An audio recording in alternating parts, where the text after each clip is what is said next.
What's going on, friends, and welcome back to Torpedoes and Tarantulas 2 Extreme Makeover Edition. This horrible looking enclosure that you see in front of you, we are going to do an extreme makeover on because, as you can see, it's pretty bare, no plants, nothing but a cork bark tube and a water dish, and then there's poop all over the glass, and I've got a feeling if I redo this enclosure that she's going to be much happier. And I want to try my hand again at a bioactive enclosure, a true bioactive enclosure. So that's what we're going to do today. And this is the girl whose house we're going to be redoing. This is my Omothymus violaceopes. She just recently molted and she's absolutely stunning. But I just feel like she's not out as much, and I think maybe if I do a true bioactive setup with a little bit more moisture, she may be encouraged to stay out more.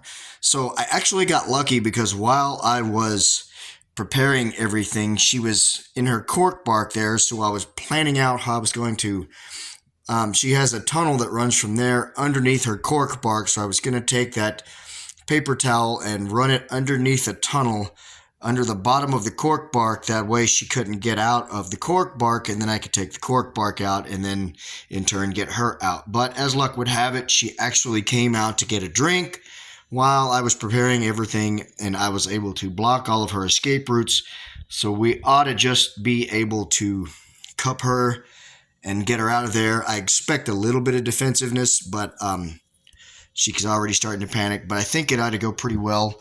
So that's going to be the first part of this video, is just getting her out of this house so we can redo it. So before I freak her out anymore, let's go ahead and get her cupped. Alright, so she obviously had other plans. As I paused the recording, she threw a monkey wrench and everything and just pushed past that paper towel that I had in there because I didn't have it packed in really good. So she was able to just push past it. So now what I think I'm going to try to do, I've got the lid handy in case she tries to make a bolt.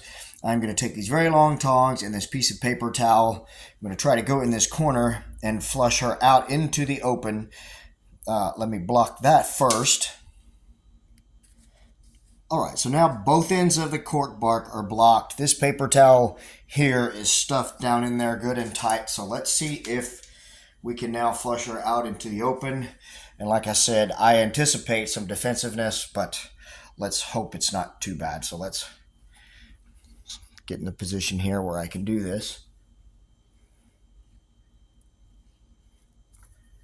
And there she goes, trying to be a little defensive. But we've got her out into the open. Now let's see if I can get her in the bottle without her getting back into that hole again. I've had a pretty good track record so far with rehousings and stuff, but it could always go wrong. And of course she backs back down into the hole and she's getting defensive, so I'm going to flush her out of that hole, then block it, then we'll get her out.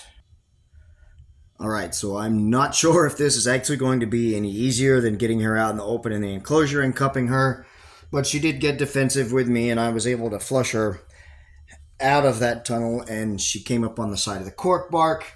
Like I said, this may not be the easiest method, but at least now we get to get a good up close look at this absolute stunner right here. And she's a big girl too. She's probably pushing 8-inch diagonal leg span. Like I said, she molted a month and a half, 2 months ago, the first time in a couple of years. So now we're going to try to put the cup on her and see how that works out. She's already given me a little bit of defensiveness, so I will be expecting that, but let's see what happens. She's so big she can't hardly fit. Okay. Well, that's better because now I've got that out of the way and I've got a flatter surface to be able to cup her now. Scoot this over so you can see. All right, here we go.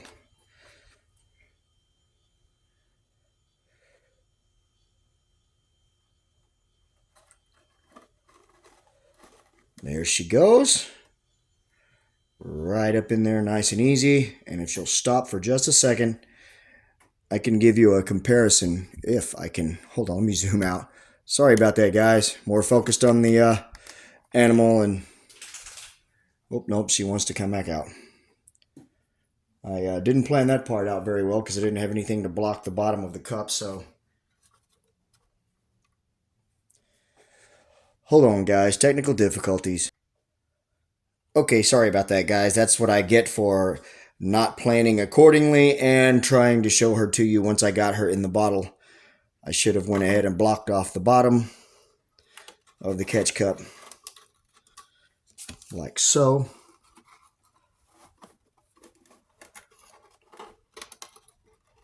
There we go. Now she's in there and won't be able to get out. So there we go. We've got her out of the enclosure. I'm going to redo her other enclosure. That will be in the next video. But for this one, I hope that you did enjoy it. And you will let me know with a thumbs up and a comment. Don't forget to like, share, and subscribe. And of course, guys, take care of yourselves and each other. Thanks for watching. God bless.